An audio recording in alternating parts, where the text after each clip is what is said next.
Eto nga nakita ko na si Kuya Enforcer malayo palang papalapit sa akin para tignan yun motor at yun nga sinilip niya baka lower CC, mukha kasing Honda PCX 160. Titignan ni Kuya, oh, baka small CC.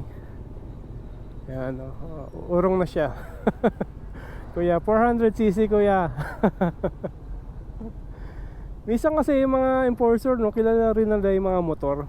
Wag lang siguro yung mga bagong labas. Pero tong Kymco kasi matagal na to sa ano eh, sa Pinas. Ang dami ng version nito na ano. Ito nga yung pinakabago, BS. Ayan. Tinignan ni Kuya eh, baka PCX eh, mukhang PCX eh. Ang dulas nung ayun no.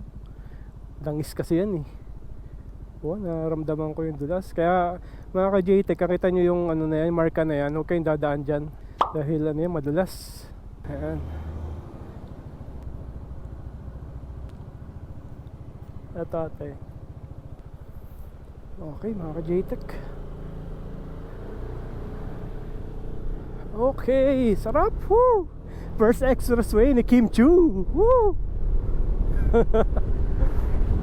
Ang lakas ng hangin, ako. Hindi natin nataas yung yung visor natin.